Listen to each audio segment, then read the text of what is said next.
Hi all, പുതിയൊരു വീഡിയോയിലേക്ക് എല്ലാ കൂട്ടുകാർക്കും വീണ്ടും സ്വാഗതം. ഇന്ന് നമ്മളൊന്ന് സോഫ്റ്റ് ആയിട്ടുള്ള ഒരു അപ്പത്തിൻ്റെ റെസിപ്പിയാണ് ഷെയർ ചെയ്യുന്നത്. നമ്മുടെ ക്രിസ്മസിനൊക്കെ ഉണ്ടാക്കാൻ പറ്റിയ പച്ചരി നന്നായിട്ട് കഴുകിയതിന് ശേഷം 2 മണിക്കൂർ ഒന്ന് കുതിരാൻ വേണ്ടി മാറ്റി വയ്ക്കുക. അതിന് ശേഷം നമ്മൾ 1 കപ്പ് തേങ്ങയും 1 കപ്പ് ചോറും പിന്നെ നമ്മൾ തേങ്ങ വെള്ളമോ കരിക്കിൻ വെള്ളമോ ആണ് ചേർത്ത് കൊടുക്കുന്നത്. അതൊന്ന് ഫ്രിഡ്ജിൽ വെച്ച് തണുത്തതാണ് ചേർത്ത് കൊടുക്കുന്നത്. അതെല്ലാം കൂടി നന്നായിട്ടൊന്ന് അരച്ചെടുക്കാം. അരച്ചെടുത്തത് നമ്മളൊരു പാത്രത്തിലോട്ട് ഒഴിച്ചു കൊടുത്തിട്ട് ഒന്ന് അടച്ചു വയ്ക്കാം. പിറ്റേന്ന് രാവിലെയാണ് ഉണ്ടാക്കുന്നത്. നമുക്ക് പാകത്തിന് ഉപ്പും നമുക്ക് സോഡാപ്പൊടിയുമാണ് ചേർത്ത് കൊടുക്കുന്നത്.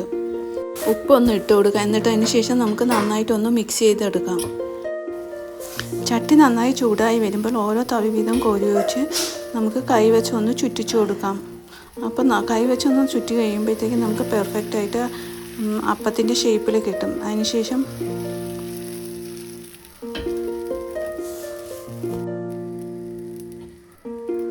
അത് മൂടി വെച്ചൊന്ന് അടച്ചു കൊടുക്കാം.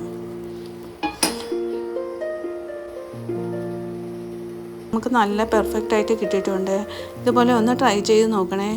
വീഡിയോ ഇഷ്ടമാണെങ്കിൽ ഒന്ന് ലൈക്ക് ചെയ്യാനും നിങ്ങളുടെയൊക്കെ അഭിപ്രായങ്ങൾ കമൻറ്റ് ചെയ്യാനും ന്യൂ വ്യൂവേഴ്സ് ഉണ്ടെങ്കിൽ പ്ലീസ് ഒന്ന് സബ്സ്ക്രൈബ് ചെയ്ത് സപ്പോർട്ട് ചെയ്യാനും മറന്നുപോകരുത്. ഇന്നത്തെ വീഡിയോ ഇത്രയൊക്കെ ഉള്ളൂ. വീണ്ടും നമുക്ക് പുതിയൊരു വീഡിയോയിലൂടെ കാണാം. Thanks for watching.